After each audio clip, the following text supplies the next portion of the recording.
Est-ce qu'on peut acclamer Jésus? Est-ce qu'on peut acclamer sérieusement Jésus? Quelqu'un peut se lever et acclamer Jésus. Acclamer sérieusement le roi de roi. Oh, que le nom de Jésus soit loué. Que son nom soit célébré à jamais. Lui, il est grand Dieu. Nous l'avons adoré, nous voulons encore l'adorer.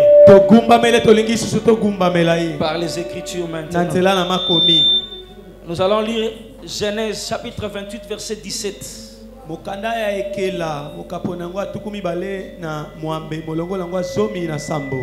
Genèse chapitre 28. Genèse 28 verset 17. Il eut peur et dit que ce lieu est redoutable. C'est ici la maison de Dieu. C'est ici la porte des cieux. Parole du Seigneur. Rentrons dans notre écriture d'hier. De 1 Roi chapitre 13. Rentrons toujours là où nous étions. Au verset 1er il dit 1 Roi 13, 1. Voici un homme de Dieu arriva de Juda à Bethel, parole du Seigneur. On s'arrête là. On acclame pour la parole de Dieu. Est-ce qu'on peut acclamer pour la parole de Jésus? Alléluia. Amen. Dis aux voisins qu'ils soient bénis de la part du Seigneur. Amen. Amen. Je te bénis au nom de Jésus. Je dis merci à Dieu qui nous a permis encore de revenir. Que Dieu bénisse tout le monde. Voilà, hier nous étions déjà là.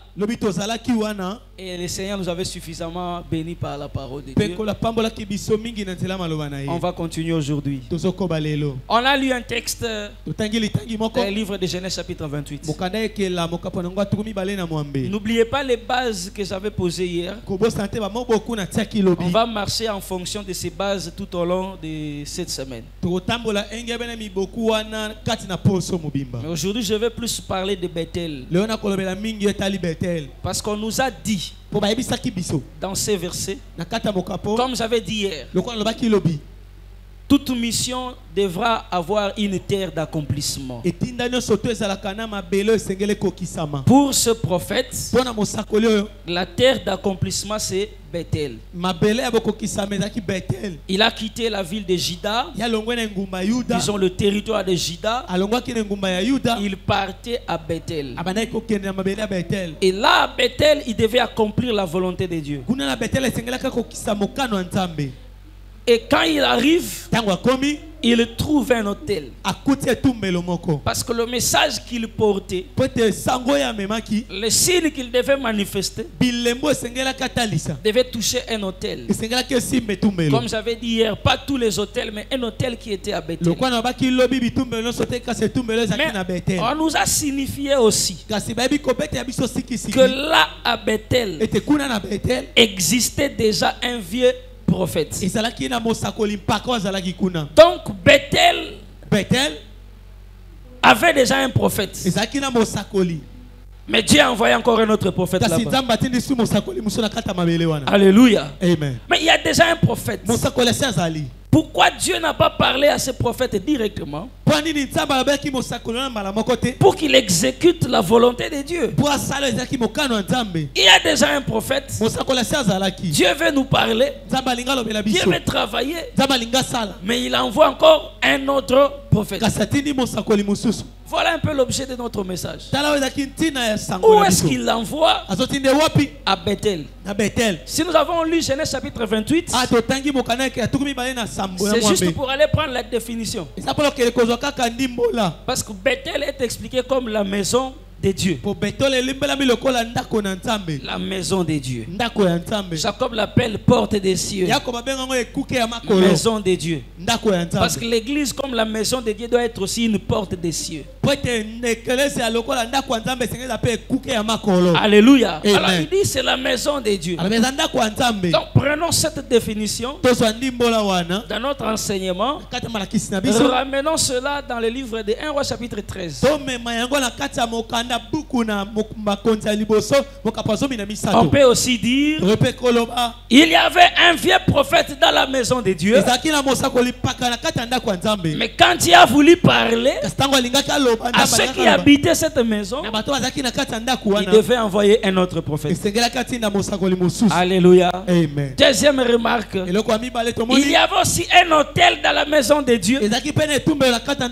Mais pour que Dieu puisse détruire, fendre cet autel, il n'a pas utilisé les prophètes qui habitaient la maison de Dieu. Il a utilisé les prophètes qui est venu de quelque part. Mais il est déjà prophète. Pourquoi dans la maison de Dieu il ne fonctionne pas? Le problème ce n'est pas les titres. Il est prophète. Ce n'est qu'un titre. Dans la maison de Dieu, ce n'est pas les prophètes qui travaillent. On peut être prophète dans la maison de Dieu, mais pour agir, il faut avoir une mission. Le prophète qui habitait Bethel était prophète, mais il n'avait pas une mission. Celui qui a quitté Juda était prophète. Il n'habitait pas Bethel, mais il est venu parce qu'il avait une mission. C'est que la chose la plus importante, ce n'est pas habiter la maison de Dieu, mais c'est accomplir une mission dans la maison de Dieu. Alléluia. Il y a plusieurs qui habitent la maison de Dieu, mais n'accomplissent pas une mission dans la maison de Dieu. Or, Dieu ne travaille pas avec ceux qui habitent la maison. Il travaille avec ceux qui ont une mission dans la maison. C'est pourquoi quand Jésus est venu comme le prophète qui venait, il entre dans le temple. Il trouve ceux qui habitaient le temple. Parce que n'oubliez pas, il y a une différence entre le tabernacle et le temple. Dans le tabernacle, personne n'habitait là-bas. Mais dans le temple, il y avait même les chambres des sacrificateurs. C'est-à-dire, il y a des gens qui habitaient même là-bas. Maintenant, quand Jésus arrive comme le jeune prophète, il réalise que la maison de Dieu est devenue un marché. Autrement dit, la maison avait une mission, prière. Mais les gens qui habitaient n'accomplissaient pas la mission de la maison de Dieu dans la maison de Dieu. Ils habitaient la maison de Dieu. Au lieu de prier dedans, et ils commençaient à vendre. Maintenant, quand le jeune prophète vient, il entre dans la maison. Lui, il a une mission. Dans la maison de Dieu, on ne vend pas, on prie. Alors il vient maintenant accomplir la mission en présence des sacrificateurs, des scribes, des pharisiens, des docteurs de la loi, les gens qui observaient la loi. Maintenant, lui, quand il entre, il dit non. Tous ces vendeurs de pigeons, je dois les chasser. Je dois détruire les étables qu'ils ont fait pour remettre la prière au centre de la maison de Dieu. Un vieux prophète qui habite Bethel n'a rien à te donner comme leçon, parce que sa présence n'apporte rien dans la maison de Dieu. Il est dans la maison de Dieu, mais les hôtels dans la maison restent normaux. Pour que cet hôtel puisse se séparer, il a fallu qu'un prophète vienne de quelque part. Ça servirait à quoi d'être dans la maison de Dieu, mais Mais pour que ça marche, il faut qu'il y ait un étranger qui fasse marcher les choses. Il y a une différence entre habiter la maison et travailler dans la maison. Alléluia. Est-ce que quelqu'un me comprend? Amen. Maintenant, le problème ici, c'est quoi? Dans cette maison-là, existe un vieux prophète.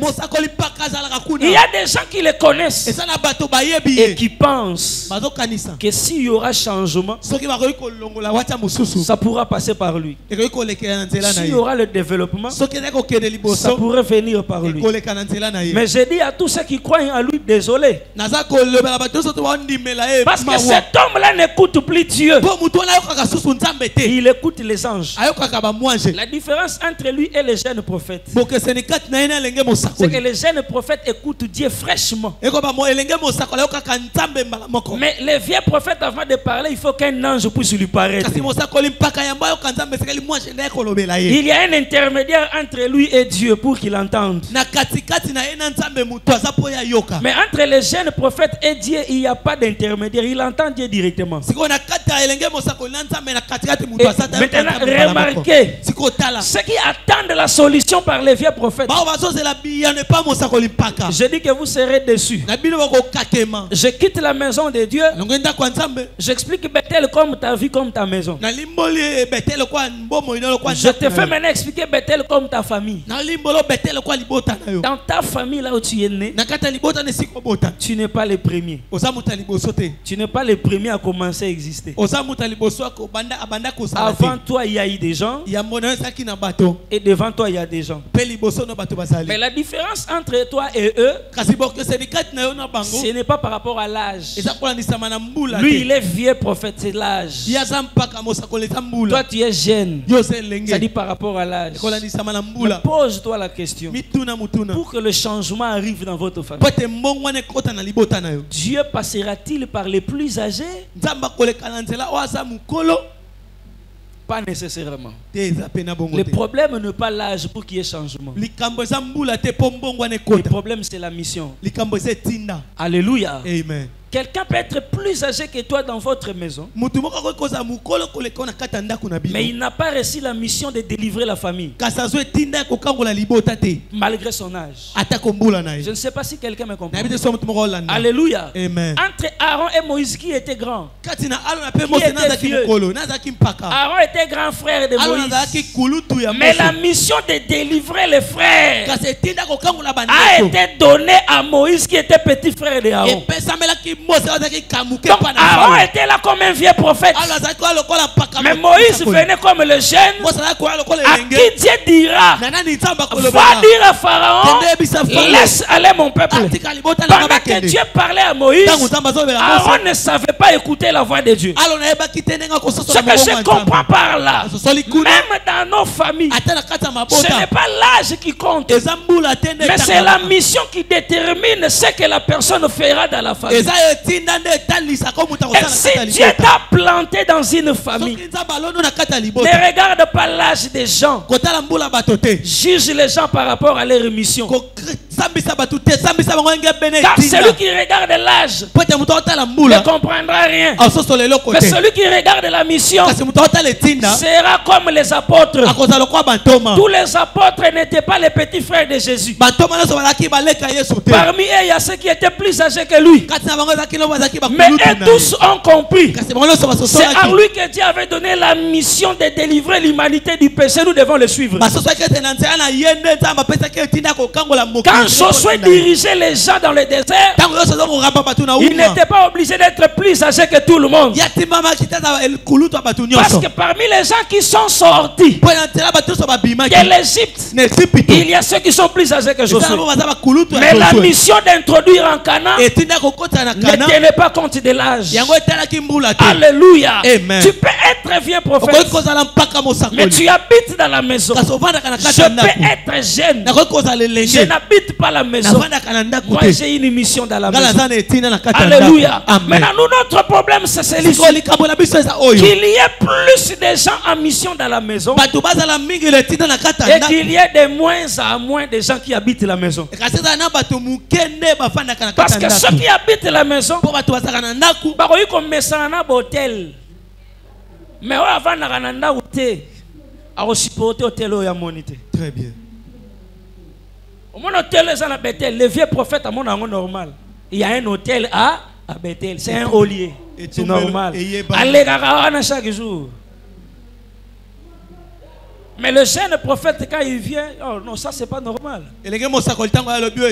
Alléluia. Amen. Ça ne peut pas passer. Et regardez, prof.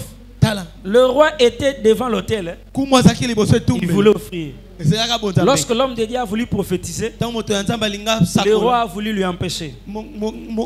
Il a déclaré que ta main devienne sèche. Alléluia. Amen. Et la main du roi a séché. Je pose la question au roi. Depuis que tu as commencé à vivre avec les vieux prophètes ici à Bethel,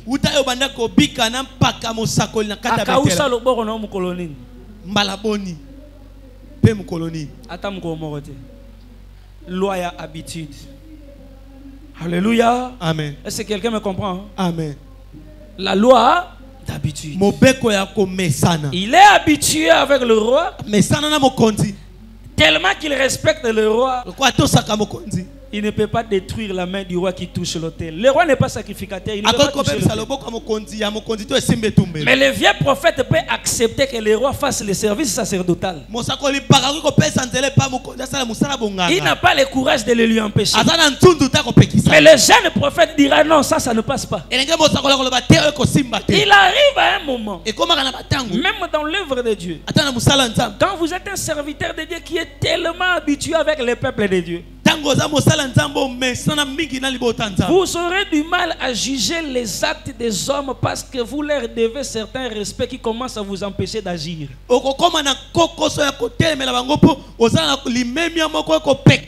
dis, bon, Aza quand même roi.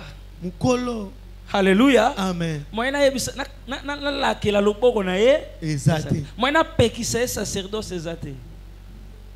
C'est parce que je na pekisi na bimiawa bakokanga ngai.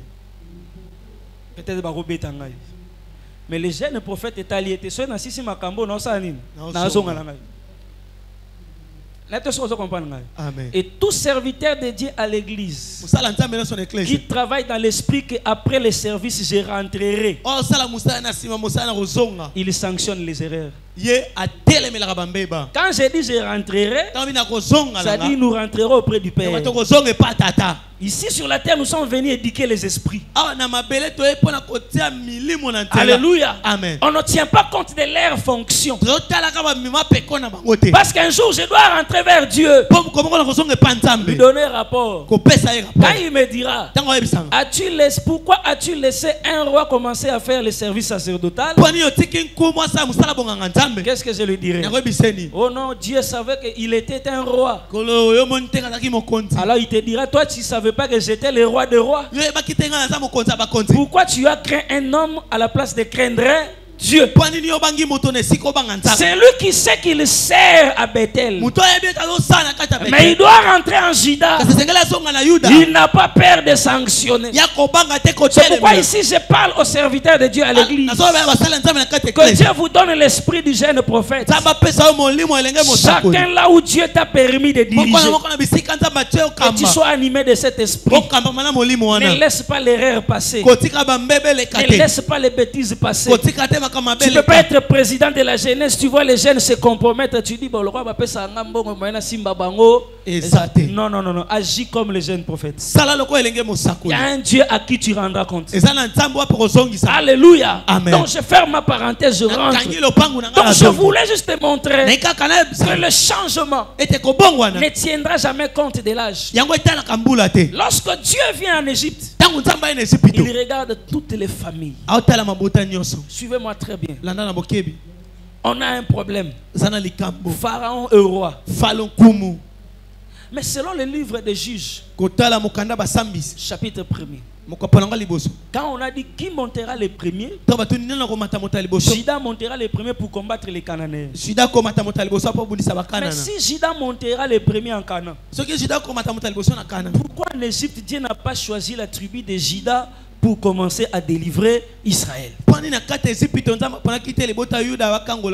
Il a choisi la tribu de Lévi en utilisant Moïse.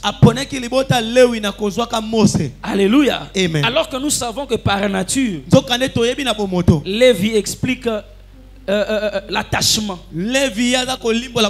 Par contre, Juda est un lion. Mais lui est un lion. Pourquoi Dieu n'a pas directement utilisé les lions en Égypte? Il va utiliser les lions en Canaan. Il va utiliser les lions dans les déserts. Retiens-moi ce que je vais te dire, frère. Dans l'esprit de Dieu, il ne regarde pas les définitions. Il regarde les potentiels cachés. J'ai dit potentiel caché. Retiens cette phrase, potentiel caché. Ça dit dans chaque homme, il y a ce que nous pouvons voir et comprendre directement. Mais il y a ce que même si tu voyais, tu ne comprendras pas. Même si tu cherchais à sonder, tu ne verras pas. Cela ne veut pas dire que cela manque. Ça existe, mais c'est caché. Maintenant, lorsque Dieu veut utiliser les gens, il part puiser dans ce que l'œil de l'homme ne peut pas voir. Alléluia. C'est-à-dire là où l'homme ne peut pas avoir des indices que Dieu peut passer par cet homme. Dieu dit, bon, moi je passerai par là parce que les gens ne savent pas que je peux passer par ici. Ce qui fait que Lévi, qui n'est pas un animal féroce, Dieu l'utilisera avec force pour délivrer Israël. De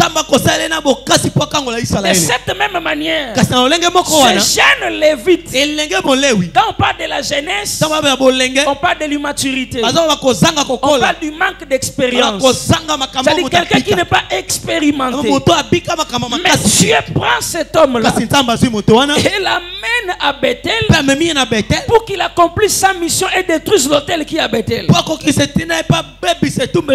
En présence d'un homme expérimenté, d'un homme qui connaissait. Cela veut dire quoi? Tel que tu es là, pour que Dieu t'utilise, il ne passera pas par les qualités que les hommes connaissent. Souvent Dieu puise ce que les hommes ne voient pas. Et c'est dans ça qu'il commence à travailler. Pourquoi vous verrez par exemple, lorsque vous venez dans la famille de Jephthé, personne ne peut croire que ce type sera militaire. Parce que par nature, il n'y a pas des indices de militaires en lui. Personne ne peut croire que Dieu peut délivrer par cet homme. Il est d'ailleurs chassé. Il n'a même pas combattu. Il arrive là-bas, il s'associe avec les hommes de rien. Et rien ne nous prouve que cet homme sera fort qu'un jour. Mais c'est dans cet homme-là que sortira un guerrier qui délivrera sa nation. Y avait-il pas de guerriers en Israël? Ils existaient. Mais Dieu a puisé une force qui était dans un homme qui paraissait faible. Et il a utilisé cette force au retour pour délivrer plusieurs. Donc quand je parle du jeune prophète, par moment j'explique aussi un homme faible. Un homme qui n'a pas d'expérience. Un homme qui ne connaît pas beaucoup. Mais que Dieu décide d'utiliser devant les gens qui ont les expériences afin de confondre leur sagesse. C'est pourquoi Paul dit dans l'écriture, Dieu a utilisé des hommes vils, des choses folles du monde pour confondre la sagesse. Et quand cet homme arrive, le vieux prophète n'a rien à faire. Il déclare sur l'autel et l'autel se sépare. C'est là où ça devient intéressant. Et c'est là où je peux prier pour quelqu'un. N'attends pas les plus âgés. N'attends pas les plus expérimentés. Avec ta petite connaissance là, avec ta petite expérience là, reçois seulement la mission. C'est la mission qui deviendra ta force. C'est la mission qui deviendra tes atouts. N'aie peur de rien. Aussi longtemps que Dieu t'a choisi et t'a placé devant. N'aie peur de rien. Aussi longtemps que Dieu t'a confié une mission. Tu peux être faible. Tu peux ne pas avoir quelque chose.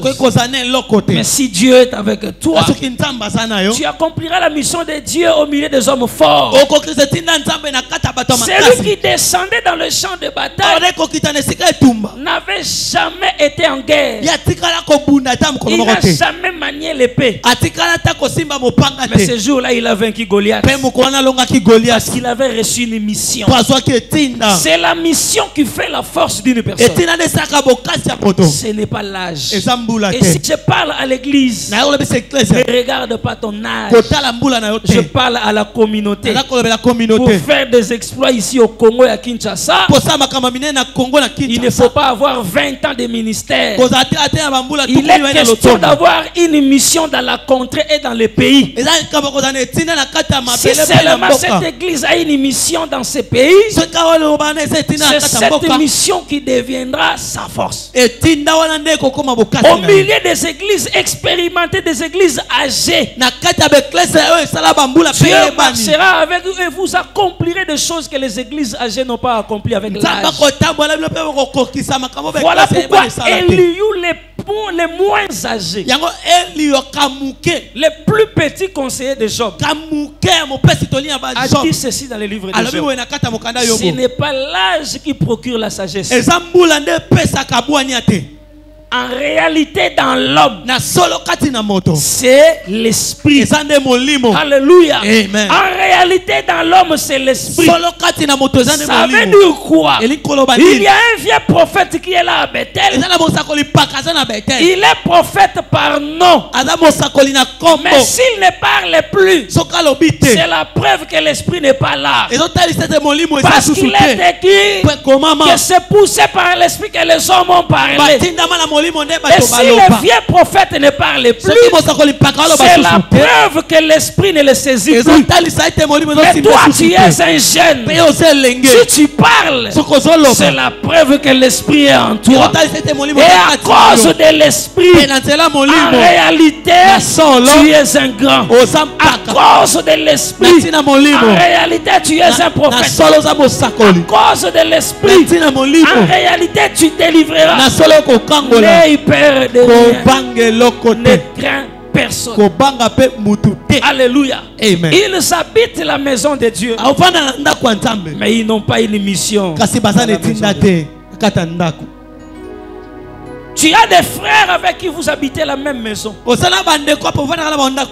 mais toi tu as une mission dans cette maison. C'est ce qui fait la différence. Alléluia. Amen. Tu regardes ton frère là qui est en train de se compromettre. Impudicité, alcool, toutes ces choses, il le fait facilement. Toi tu es à ses côtés. Dis-toi seulement: moi je ne peux pas, parce que j'ai une mission. Lui peut le faire parce qu'il n'a rien profond. Lui peut mentir parce qu'il n'a rien. Mais moi, j'ai une mission. La mission crée en toi les interdits. Celui qui n'a pas de mission n'a pas d'interdit. Celui qui n'a pas de mission n'a pas d'interdit. Je connais mes interdits, et cela en fonction de la mission que Dieu m'a donnée. Tout homme de Dieu qui a prophétisé sur moi ne m'a jamais prophétisé sur les fidèles. Il m'a toujours prophétisé sur les hommes de Dieu. On m'a jamais dit que Dieu te fera un grand pasteur de fidèles. On m'a toujours dit que toi tu seras là pour encadrer les hommes de Dieu. Et je connais ma mission. Je peux voir quelqu'un prendre l'alcool. Je connais des hommes de Dieu qui sont dans l'impudicité, la fornication des autres. Je les encourage, parce qu'Apocalypse Apocalypse a dit que celui qui pêche, pêche encore. Que celui qui se sanctifie encore. Mais moi, dans mon coin, je connais ma mission. Et en fonction de cette mission, je connais mes interdits. Celui qui sait qu'il a quitté Canaan, il est entré en Égypte. Il a une double mission. C'est par lui que sa famille aura le pain. Et c'est par lui que sa famille sera bien traitée en Égypte. Il ne peut pas sortir avec la femme de Potiphar. Il ne peut pas toucher le trône de Pharaon. Je connais ma mission et je connais mes intérêts. Alléluia. Celui qui est en train de sortir avec la femme de Potiphar, il peut le faire parce qu'il est venu en Égypte comme un touriste. Il est venu comme un touriste. Mais en Égypte, je ne suis pas venu faire le tourisme. J'ai une mission à accomplir en Égypte et je connais mes intérêts. Quand on me dira, allons faire ceci, je leur dirai, allez faites-les et donnez-moi les rapports. Moi je reste à mon poste parce que j'ai une mission. Je ne suis pas quelqu'un qui habite la maison de Dieu. Je suis venu accomplir une mission dans la maison de Dieu. Nous ne sommes pas le même. Nous ne sommes pas les mêmes frères. Nous pouvons être de même taille, parler de la même manière, mais c'est la mission qui nous différencie. J'ai dit c'est la mission qui nous différencie. Jésus est venu, il a trouvé Jean-Baptiste. Oui, Jean-Baptiste était grand, Jésus était grand, mais tous deux n'avaient pas la même mission. Jean devait préparer le chemin, mais Jésus devait sauver. Si tu ne prépares pas le chemin, quelqu'un peut venir préparer.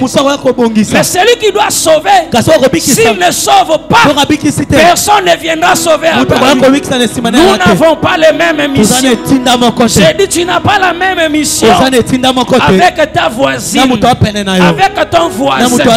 Lorsqu'on te dira allons agir de cette manière, pense à la mission qui t'a été donnée. Pense à la mission qui t'a été donnée. Pense à la mission qui t'a été donnée. Un groupe de serviteurs de Dieu est venu me voir, prof. On m'a parlé de beaucoup de choses.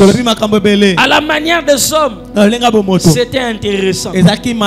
Et si on devait le faire, personne n'allait savoir ou détecter les moindres mouvements que nous sommes dans le faux. Et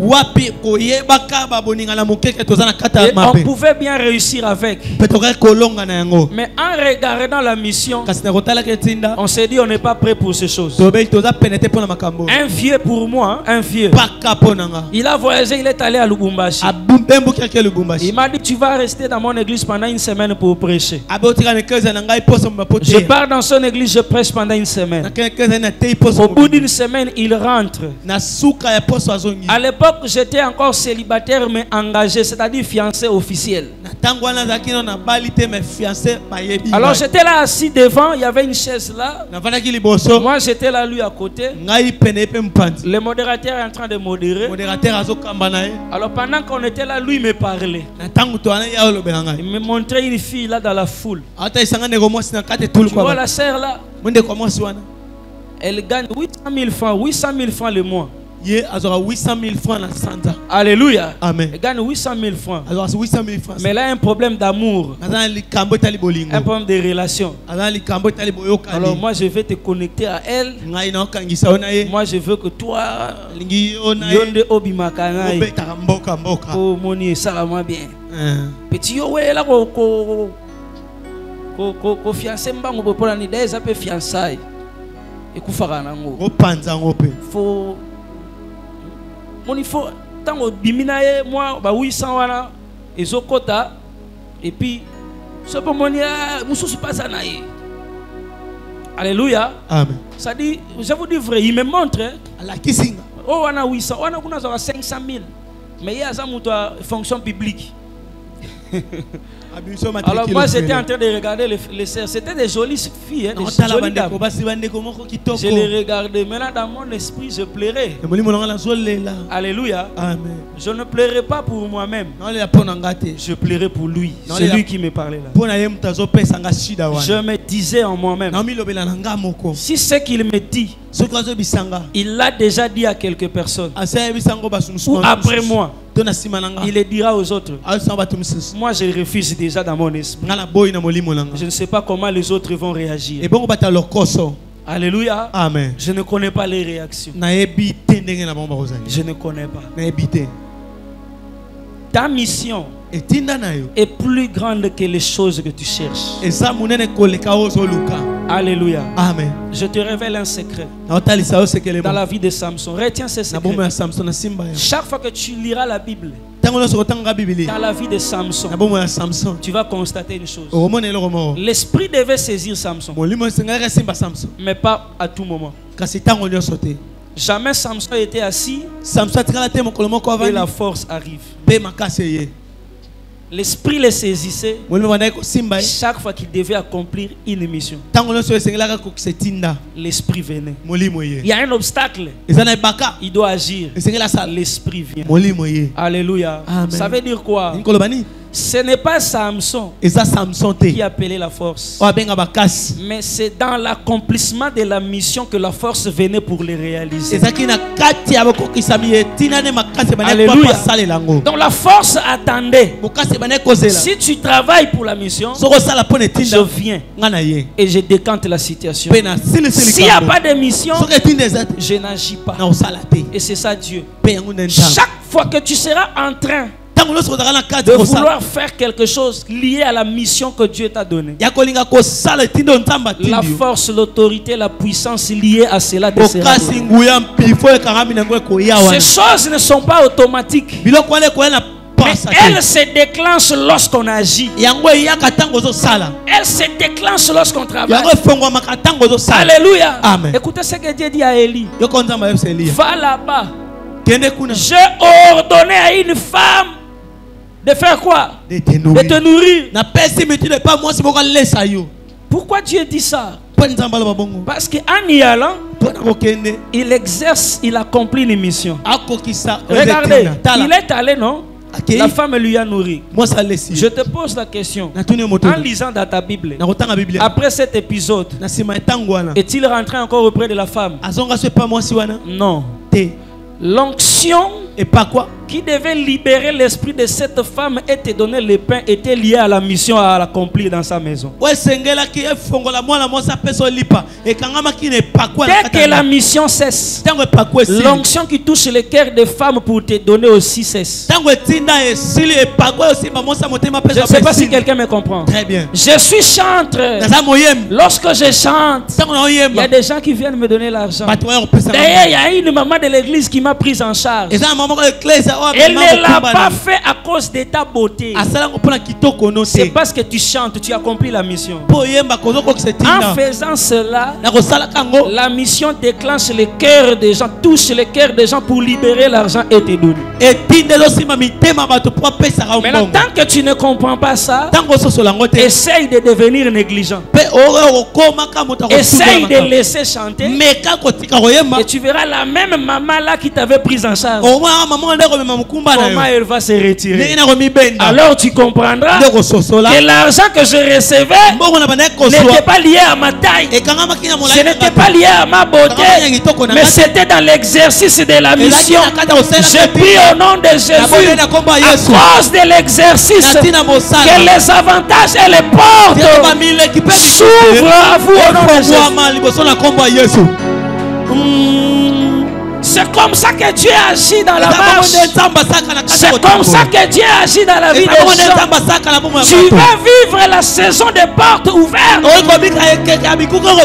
Fais ce que Dieu attend de toi. En le faisant, tu ne demanderas pas l'argent. Jésus a donné la preuve. Il a dit à ses disciples, allez 2 à 2 dans les villages, allez prêcher, mais n'emportez rien, ni ni sac, ni bourse. N'amenez rien sur vous. Mais si j'étais là, j'allais lui poser la question. C'est une grande mission. Qu'est-ce que nous allons manger là-bas? On aura besoin de nous vêtir. Jésus dit, allez main vide. Ils sont partis main vide.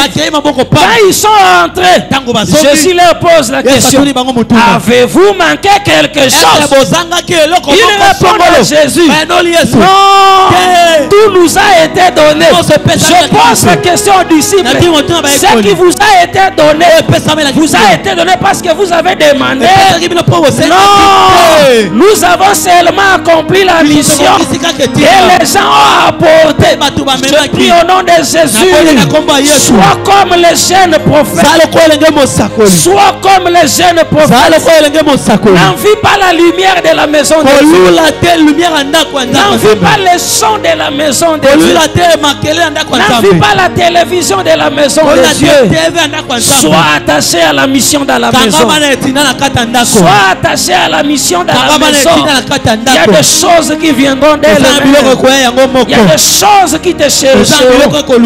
Celui qui était allé chercher les ânesses du Père, la royauté les cherchait. Il est allé en mission pour le Père. La royauté est allée en mission pour le chercher. Celui qui se laisse à la mission, il rencontre des choses qui sont à sa recherche. Celui qui se laisse dans la mission, il rencontre les choses qui sont à sa recherche. Je prie au nom de Jésus que dans cette soirée, que Dieu te donne l'esprit de la mission. Et je dis, tu ne manqueras de rien. Et je te dis, tu ne manqueras de rien. Tu ne manqueras de rien. Accepte seulement de dire, Seigneur, j'accepte de partir. C'est en faisant le premier pas que les ouvertures vont commencer, que les portes vont commencer à s'ouvrir. Il ne te dira pas, voilà ce qui est arrangé. Mais en allant, tu le découvriras. Je te révèle un mystère. Le jour où il appelle Moïse pour l'envoyer en mission, une seule chose lui a été dite: prends ce peuple, amène-les dans le désert pour qu'ils me fassent un culte. Parce que la finalité, c'est de les introduire en Canaan. Pourquoi en Canaan? Il dit, c'est là où coule le lait et le miel. Alléluia. Regarde bien aimé, Canaan n'est pas la mission. Canaan c'est la finalité. Mais la mission c'est délivrer et faire marcher dans les déserts. Mais celui qui fait délivrer et fait marcher, pendant qu'il marche, avant même de marcher, Dieu lui a seulement dit, vous entrerez dans ces déserts. Moïse ne sait pas. Mais je remarque une chose. Ayant accepté la mission, dès qu'il entre dans les déserts, le jour où le peuple lui demande de l'eau, Dieu ouvre les rochers et donne l'eau. Mais quand ils étaient en Égypte, il ne lui avait pas dit que quand on demandera de l'eau, tu frapperas les rochers. Quand on demandera de l'eau, voilà. Non. Il avance encore. Le peuple dit, nous avons faim. Il n'y a pas de nourriture. Dieu ouvre le ciel. Il envoie la manne. Mais quand il était en Égypte, Dieu ne lui a jamais dit, quand le peuple aura faim, j'ouvrirai le ciel. Le peuple a encore marché. On s'est fatigué de la manne. On a besoin de manger la chair. Il dit, j'enverrai les cailles. Les cailles sont venues. Mais quand il était en Égypte, Dieu ne lui a jamais dit que j'enverrai aussi les cailles. Toutes ces choses étaient le secret de Dieu. Pour les découvrir, il fallait accepter de marcher. Il fallait accepter de marcher. C'est en marchant. Plus vous marchez, vous découvrez ce qui était caché. C'est comme si on veut dire, celui qui refuse de marcher s'empêche de découvrir. C'est celui qui accepte de foncer qui découvrira. Et plus tu marches, la découverte restera éternelle. À chaque pas, il y aura un nouvel épisode. À chaque pas, un nouvel épisode. Je prie au nom de Jésus à celui qui a accepté la mission de ne pas s'arrêter. Continue à marcher. J'ai dit frère, continue à marcher. Tu es chanteur, continue à chanter. Tu es protocole, fais ton service. Modérateur, modère. Prédicateur, prêche. Tu fais le suivi, fais-le. Tu ne sais pas ce qui t'attend demain. Mais plus tu le feras, tu le découvriras. Plus tu le feras. Un jour Pierre pose la question à Jésus. Nous avons tout laissé. Nous t'avons suivi. Que gagnerions-nous? Jésus lui dit un langage codé. Dans les siècles à venir, dans les jours à venir, vous aurez la vie éternelle. Mais maintenant là, vous aurez le centuple. Je cherche à comprendre le centuple. Le centuple, le mot centuple, c'est un langage de multiplication. Multiplié par 100. Maintenant, c'est quoi Jésus? Il a seulement dit centuple. Et il n'a pas expliqué. J'ai dit maintenant à Pierre, jusqu'à quand? Et quand est-ce que tu vivras les centuples? Alléluia. Amen. Les centuples là pour toi c'est quoi? Le Seigneur avait seulement dit les centuples. Mais ce que je sais de Pierre, c'est un pécheur. Avant que Jésus ne l'appelle, il pêchait les poissons. Même après la résurrection, Jésus est venu le trouver même nu. Avant la résurrection, il pêchait avec les habits. Après la résurrection, il enlève même les habits. Il commence à pêcher nu.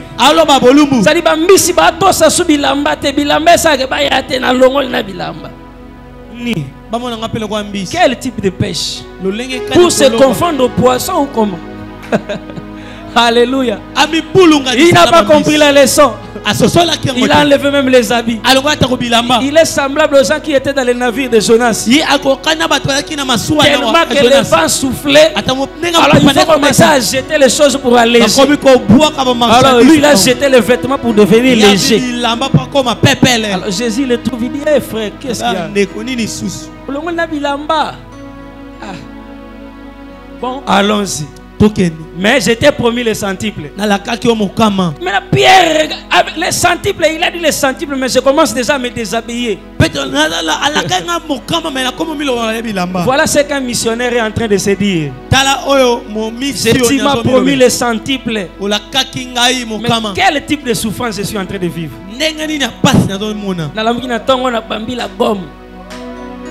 Alléluia. L'ipapa vous te bien envahi. Yesu na bouton na selimon na kanganga na ndenga mipanzi na posani ke plus na tambola singezo liama et au kata na peli poso porte bokilo et pas bokilo peli papa ça yite kaka li papa ba basi ya ma bokilo moi pe na songa makolongo les ates ko ma bokilo bi papa kotaka ya ngai so ma bokilo pe muluba bokilo mo bali ya mwana rola te lo nete dai ba ko mona na te tibao au sala nini di papa ya mabokilo susu ya muluba respect parce que la tango ci nini chibao ci elo mora ya bon mwaneto. Quelle humiliation Pierre. C'est lui à qui on a promis les centuples. Au moins il s'habillait, mais ici il est déshabillé. Ce sont des genres de réalités que tu rencontres. Il m'a promis le ciel. Il m'a promis un ministère. Il m'a promis l'argent. Les prophéties ont dit que je serai grand. Ce que je suis en train de vivre là, c'est la honte. La nudité, c'est la honte. Je ne sais même plus parler de Jésus parce que dans cet état, je dois me camoufler, ça ne passe pas. Même les gens qui ont entendu cette promesse pouvaient poser la question à Pierre. Mais toi, on t'a promis les centuples, non? Jusqu'à quand? Les choses graves encore, prof. C'est lui-là qui est devenu nu. On lui a aussi remis les clés du royaume. Donc, il a la promesse du centuple. Il a aussi les clés du royaume. Il a les clés. Mais nu. Quelle humiliation. Alléluia. Amen. Quelle humiliation. Moi, il m'est arrivé que je sois humilié, prof. Je crois que je vous ai parlé de ça. J'étais en deuxième licence. Je devais faire mon mémoire, défendre. J'ai tout fait, mais je manquais seulement les souliers. Souliers, ça, tes frères. Non, je souliers, ouais. Souliers. Ah, pour la défense.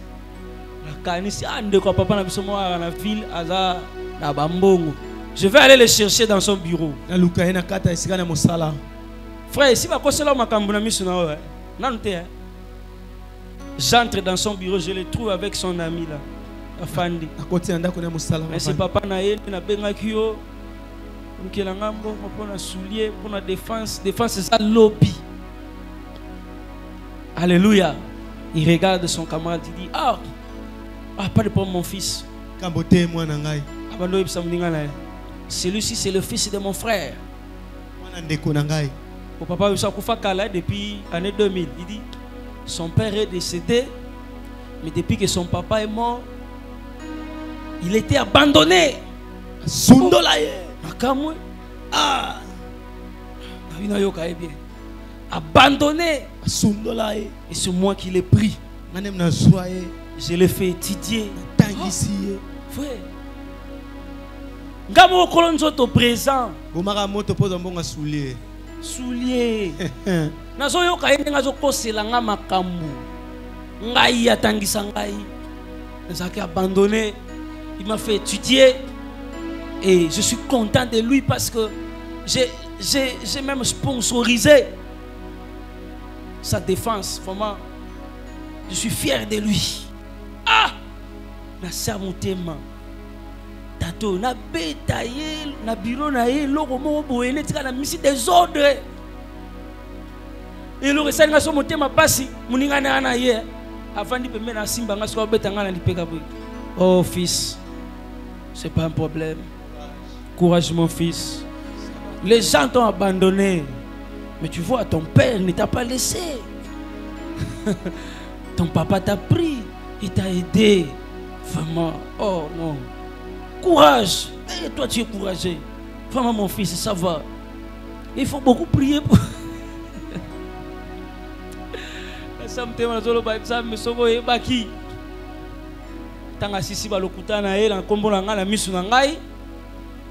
À la misi billet moko et $50 à Pessingai. Moi la mawa, moi la basundola. Na petelo te petelo bolumbo sanin. Na zuika nga mona bisi merci papa. Ils ont des éduca biso somme ta pesi loko. Po biso to kolibongo mama betu apé au punition. Alors on a la punition zongo yebi susu merci maman.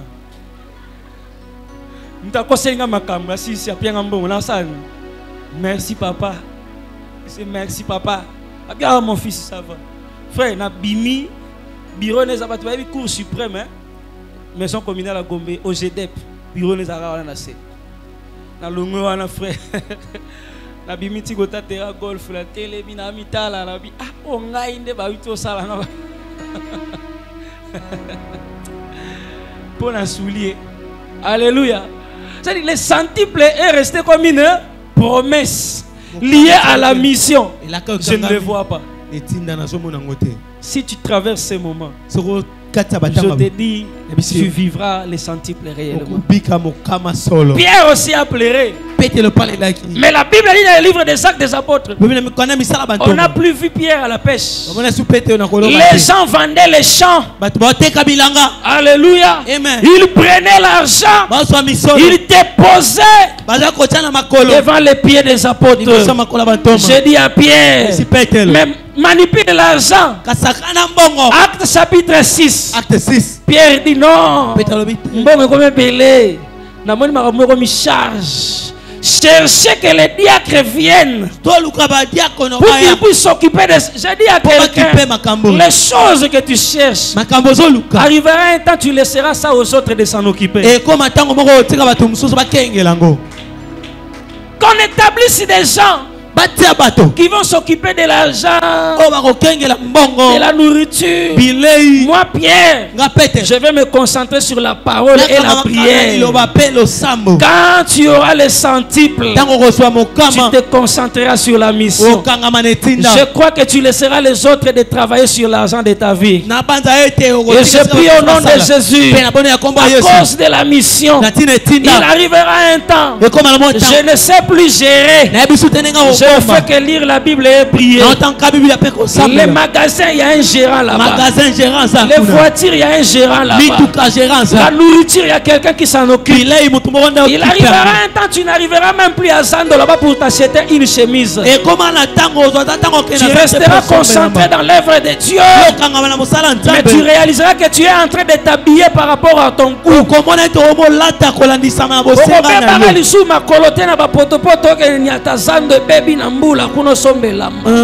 Tu es concentré sur la mission. Le centuple arrivera. Pierre est devenu nu un jour. Mais après cela, ces choses, il les a laissées. Quelqu'un autre s'en est occupé. Je prie au nom de Jésus, à cause de la mission, que Dieu enlève ta honte. Je dis que Dieu enlève ta honte. Je dis que Dieu enlève ta honte. Que Dieu vienne t'habiller comme il a habillé Pierre. Qu'il vienne t'habiller comme il a habillé Joseph. Qu'il vienne t'habiller comme il a habillé Daniel. Qu'il vienne t'habiller comme il a habillé Moïse. Qu'il vienne t'habiller comme il a habillé Jésus. Depuis que j'ai lu ma Bible, je n'ai jamais vu Jésus changer de vêtements. Mais il était toujours propre. Il s'est occupé de la mission. Dieu s'est occupé des vêtements.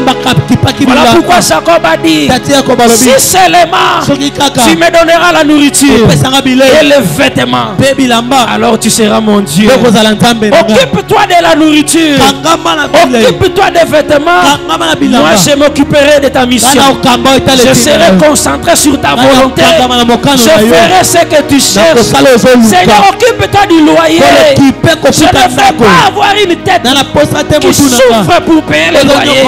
Il arrivera un temps, plus si tu es dans la mission, quelqu'un se lèvera et dira, ne paye plus ce loyer, ne paye plus ce loyer. Moi-même je prends ça en charge. J'ai vu ton cœur lié à la mission.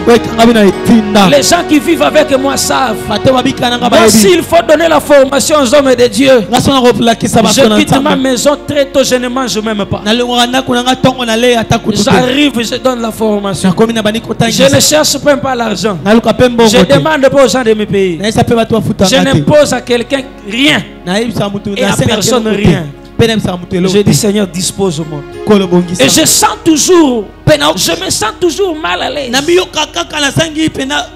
si je n'enseigne pas. Je fais un effort de m'entourer toujours des tableaux. À l'église, j'ai un tableau. À la maison, j'ai un tableau. Même si j'aurais un avion, j'aurais un tableau à l'intérieur. Je suis appelé pour ça. Je suis né pour ça. Je me sens à l'aise lorsque je touche ça. Et je serai Dieu. Et ma prière, Seigneur, occupe-toi du reste. Et je vois comment Dieu s'occupe du reste. Je vois comment Dieu s'occupe de mon loyer. Je vois comment Dieu s'occupe de ma nourriture. Je vois comment Dieu s'occupe de mes vêtements. Et je ne force plus, frère. Lorsqu'on est attaché à la mission, on ne force plus. C'est Dieu qui force à ta place. Voilà pourquoi il a dit aux Lévites propres, je vous interdis de faire les chants. Je vous interdis d'aller travailler. Vous n'aurez pas de part en Israël. C'est moi qui suis votre part. Quelqu'un ira au champ. Il cultivera. Il moissonnera. Mais toi tu mangeras. Il a dit vous habiterez même dans des maisons que vous n'avez pas construites. La mission a des privilèges que l'on peut vivre si on accepte la honte de la mission. Alléluia. Amen. Je suis venu parler à un cœur. Celui qui habite la maison de Dieu ne peut pas t'effrayer. Toi, tu as une mission. Tu es différent de lui. Tu es différent de lui. Kobanga ba titre ba ton église te. Ya ba combo. Tu as un titre combo. Et le roi munene ya mission. Titre les gars mission na munene te. Amen. Mission est qui titre na munene. Amen. Mission et les qui titre na munene. Amen. Je dis mission les gars titre. Ba ko empêcher au poste combo. Mais mission na yo et au lac ça qui ba boye ko peso combo. Alléluia. Ce que Joseph a l'équilibre li poso pa to lobi ngai nde mokonzi ya famille ba ko boya. Mais mission est révélée que nous sommes tes serviteurs. Alléluia. Amen. Je prie au nom de Jésus, je lève ma main. Que le Dieu de cette soirée, que le Dieu de cette soirée, que le Dieu de cette soirée, le Dieu que nous sommes venus prier, le Dieu que nous sommes venus prier, enlève de ta vie toute crainte des vieux prophètes. Toi, on te minimise. Que le Dieu de cette soirée, que le Dieu de cette soirée, que le Dieu de cette soirée, le Dieu que nous sommes venus prier, le Dieu que nous sommes venus prier, enlève de ta vie toute crainte des vieux prophètes. Toi, on te minimise. Mais j'ai dit que tu es grand. Moi je t'appelle grand. Non pas à cause du titre, à cause de la mission. Caïphe était souverain sacrificateur. Jésus dans la chair n'a jamais été sacrificateur. Mais Caïphe a reconnu qu'il est de notre intérêt à nous tous qu'une seule personne meurt pour que tous nous soyons sauvés. Il avait la fonction et le titre. Mais il a reconnu Jésus grand à cause de la mission de sauver tout le monde. Ils peuvent avoir des titres, ils peuvent avoir des fonctions à l'église, ils peuvent diriger des départements. Toi tu viens chaque jour, tu n'es rien. Mais si tu as une mission, je dis que tu es grand. Je dis que tu es grand. Je prie ce soir que la grandeur liée à la mission puisse se révéler. Que la grandeur liée à la mission puisse se révéler. Je parle et je déclare dans la vie d'une personne que la grandeur liée à la mission puisse se révéler. Que le Dieu dont je suis serviteur voie la mission qui t'a donnée. Et chaque fois que tu l'accomplis, que les portes s'ouvrent, que les cieux s'ouvrent, que les portes s'ouvrent, que les cieux s'ouvrent, que les portes s'ouvrent, que les cieux s'ouvrent. J'ai vu Moïse, il n'a jamais touché l'or, il a touché à l'or lorsqu'il est entré dans la mission de construire le tabernacle. C'est alors que le peuple lui a donné l'or. C'est la mission qui attire l'or, c'est la mission qui attire l'argent, c'est la mission qui attire les reins, c'est la mission qui attire les fêles, c'est la mission qui appelle les peaux de dauphin, c'est la mission qui attire la peau de chèvre, c'est la mission qui attire ces choses. Lève-toi là où tu es. Si tu as une mission, même dans ta famille, que les capacités te soient données liées à cette mission, que les qualités te soient données liées à cette mission.